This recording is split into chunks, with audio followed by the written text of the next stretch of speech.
condemned to live here, to suffer on this earth forever, as a punishment for my crime. It is said that no greater outrage was ever committed by any mortal. But should I find a crime more terrible than mine, my punishment will end.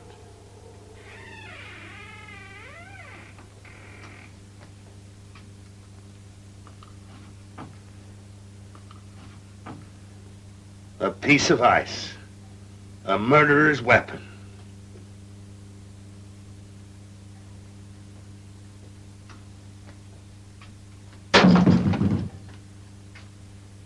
There you are, my judges and my jury.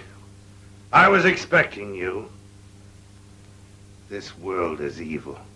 So are you. So is everybody. Now you come along with me and judge for yourselves whether the crime you're about to witness is not worse than mine.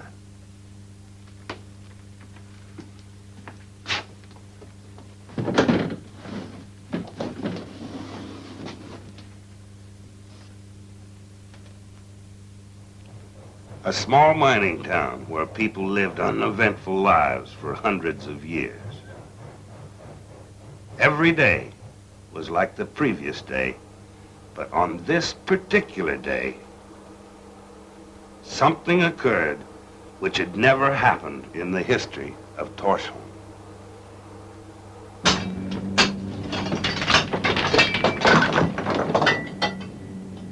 Hey, Knut! Look.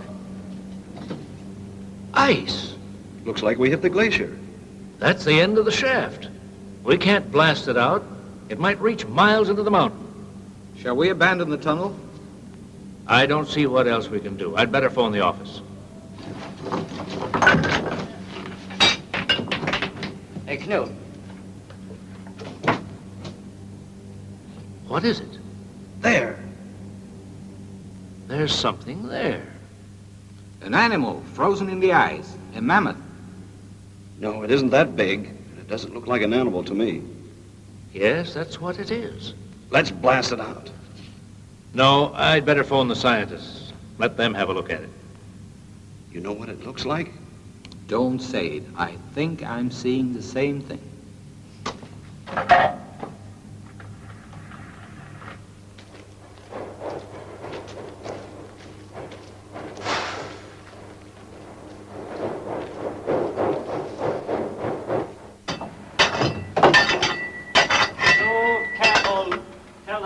Slow.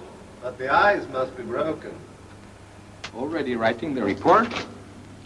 Yes, we'll need it for the Anthropological Congress in September, just in case we lose the object. But how can we lose it?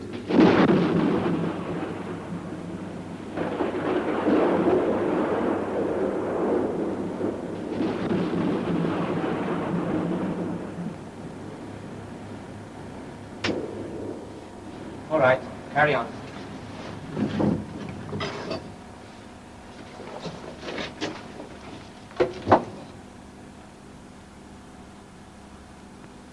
Human being 50,000 years old. It could be the link between ape and man.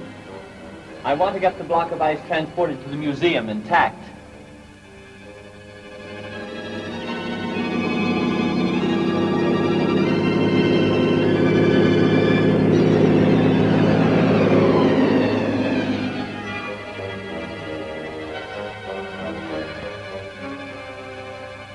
It hasn't suffered from the transport. We'll know in a minute.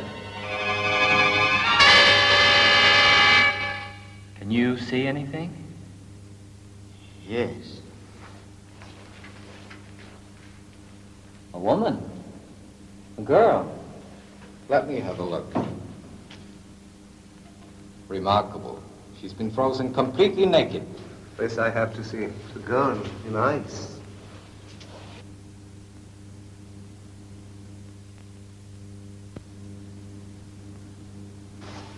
To think that she died thousands of years ago. She looks alive. How beautiful she is. Well, we certainly have here an object of scientific importance which will stun the anthropological world. But how do we get her out? Melt the ice? I would suggest chiseling her out, and the cold would preserve her. No. Sven, what is it? Must not take a risk and harm her. Of course not. I'll be taking care of her and see that the temperature is kept at 20 below. I'll be in charge. Why you? I'm the anthropologist here. And you know that my research pertains to any kind of petrified historic man. As the anthropologist of this museum, she belongs to my department. I don't want to be cheated out of an important research like this. Cheated! Gentlemen, please, let me decide who will be in charge. My training, my experience. It's my duty to science. No, Sven, Dr. Olson is right. She belongs to the science of anthropology. He is an expert on the subject. I think we should have a surgeon brought in to dissect her. Dissect her! Don't understand your attitude. This prehistoric body is an object of science, not an exhibition for the curious. How do you plan to go about getting her out, Dr. Olson? I think I'll increase the temperature in this room. The ice will slowly melt and become transparent, and then we can study her better. But everybody will see her in her nakedness. Why not? Why shouldn't we see her in her nakedness?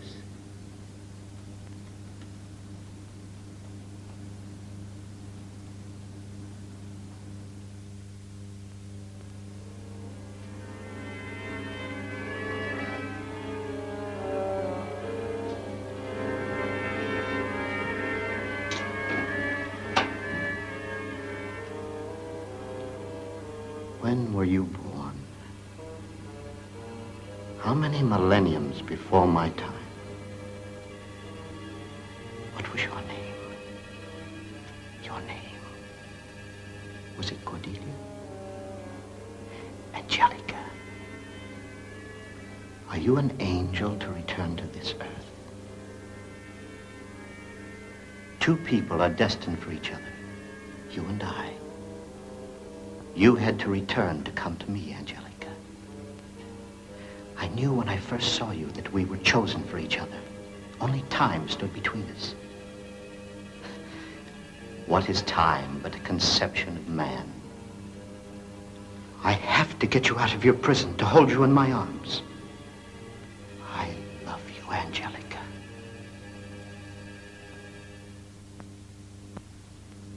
Seastrom!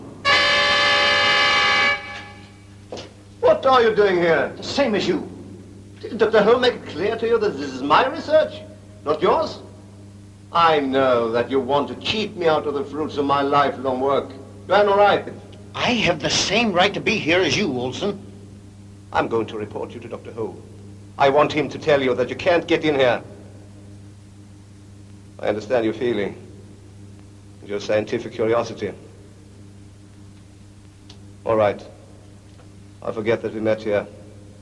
If you promise not to come here again. She is mine. Of course. Of course. Now let's go out together, eh? Leave the lady alone. What do you have in mind? What are you going to do to her? You'll make her suffer. You talk as if she were alive. But don't you see? No, of course you don't see. She is alive. That's not possible. By gradually lowering the temperature, a body can slowly be frozen without terminating life. How long can the body stay in a suspended state? 1 year, a century, a millennium? Who says it cannot? I know she's alive. Yeah. She looks alive. Shall we go?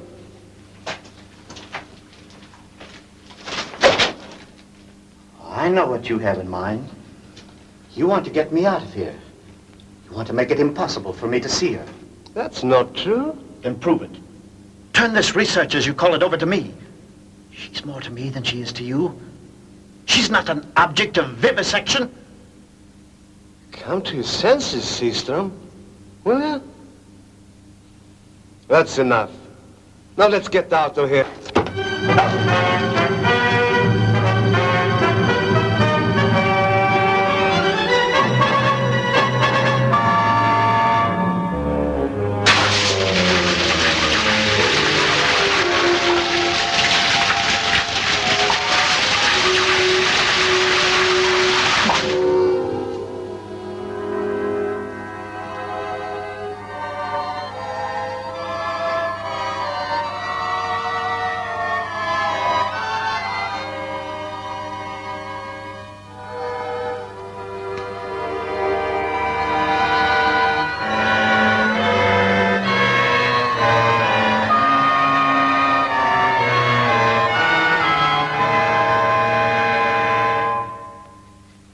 Dr. Olson did not show up this morning.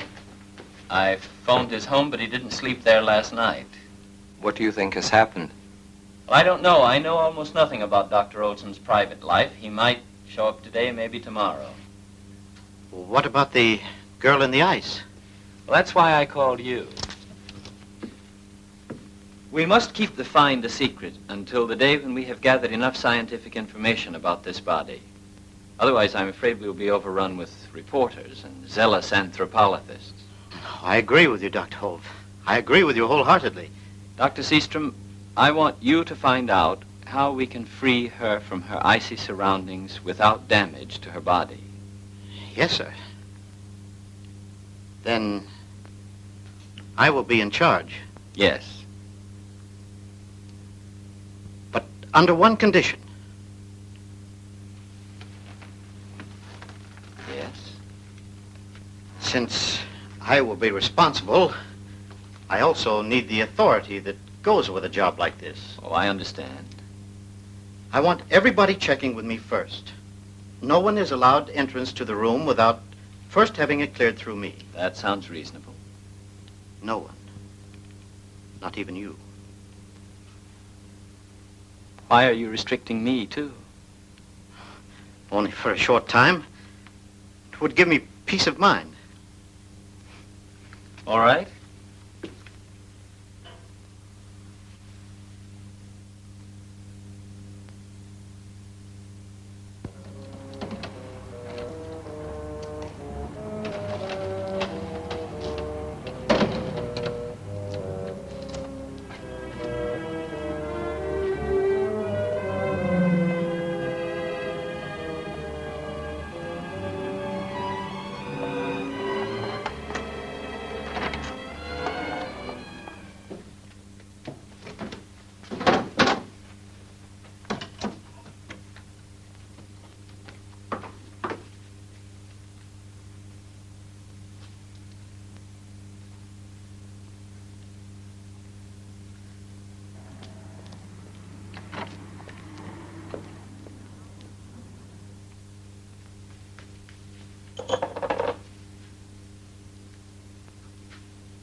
Ben?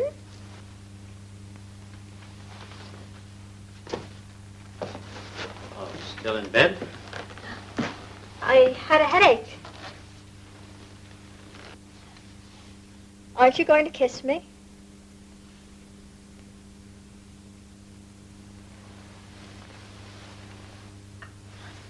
Did you have a busy morning? Not more than usual. What did you do? Cataloging at the museum. You came home rather late at night the last few nights. Did you do cataloging all that time? Why do you ask? Must be dull, doing cataloging for weeks and months. I'm glad you could find the time to come home today for lunch. What are you talking about?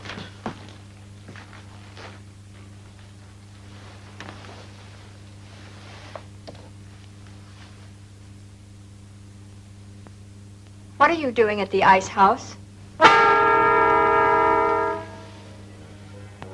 You're spying on me. Yes. I've been watching you the last 2 days. I've spent hours in front of the ice house. You see how silly I am? I suspected you had a girlfriend. I thought, Sven does not like me anymore.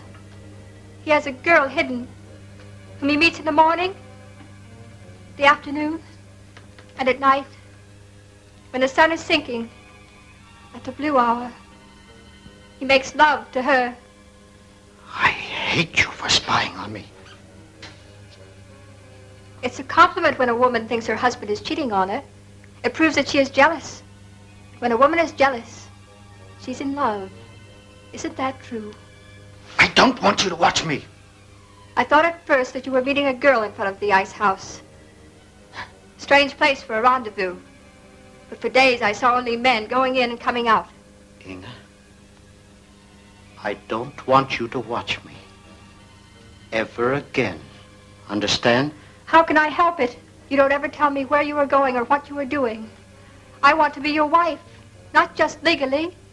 I want to share your life, be your confidant.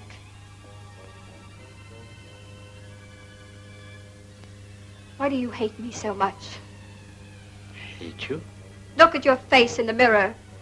You hate it when I'm embracing you. You haven't touched me since you came back from that trip up north to Tushome. What is it, Sven? What have I done?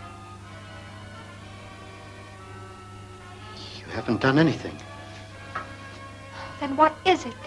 What are you doing at the ice house every day? What is there that interests you so much?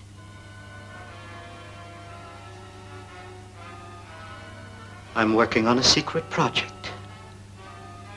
Now, are you satisfied? Sven, what has come between us? I want to be left alone. Get a divorce, anything. Just leave me alone. I don't want anything to do with you nor anybody else.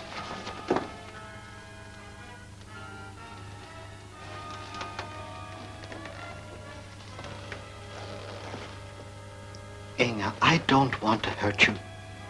But you see it. No, I don't see.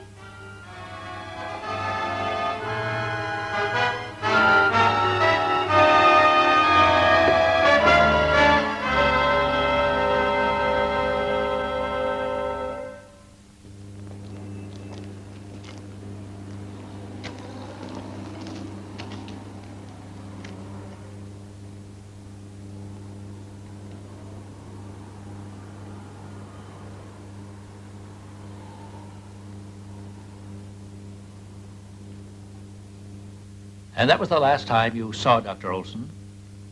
Yes, I'm sure of it.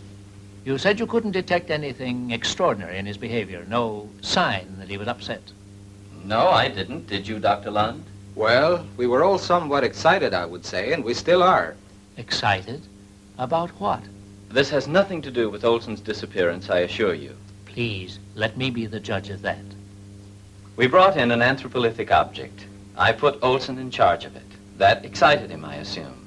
An anthropolithic object? Yes, the science of anthropology deals with human bodies petrified by the action of calcareous waters, preserving or freezing in a state which does not deteriorate the body, in contrast to anthropology, which is the science of man in general. You lost me, Dr. Hove.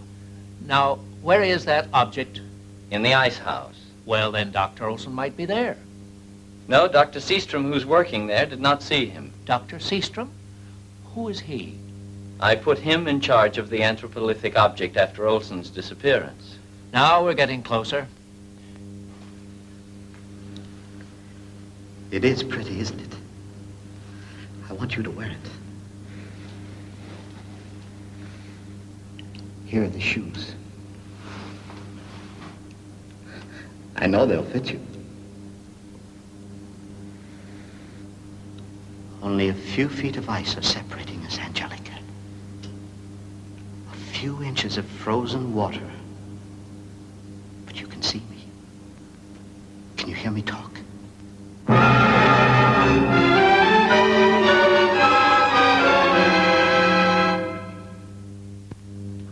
knew you were alive. I knew it. You want to talk to me? You want me to hold you in my arms? I'm going to get you out.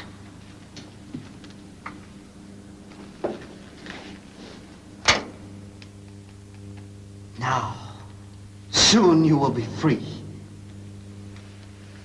How many thousands of years were you waiting for this day, Angelica? And yet you would have waited another 10,000 years for me, wouldn't you? I might have lived in your time, might have died young, before our love was fulfilled. If I had only the memory of this time, I would have known that I vowed to meet you again on this earth. When I first saw you, I recognized you instantly. Your name came back to me. I remembered your tender embraces, your soft lips. And now you've come back to me.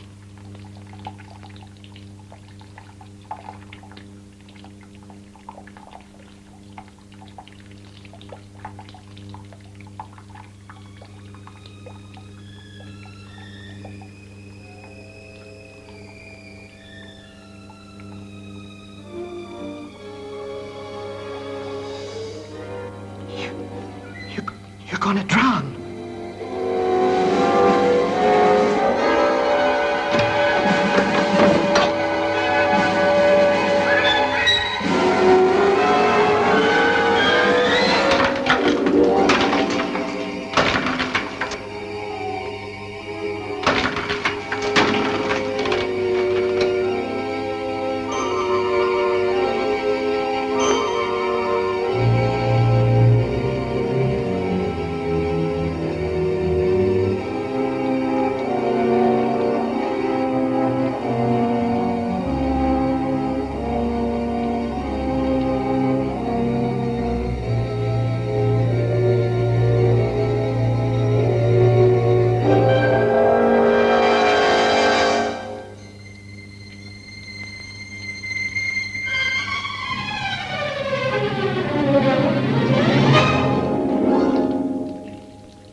You have witnessed a crime of passion, of cruelty.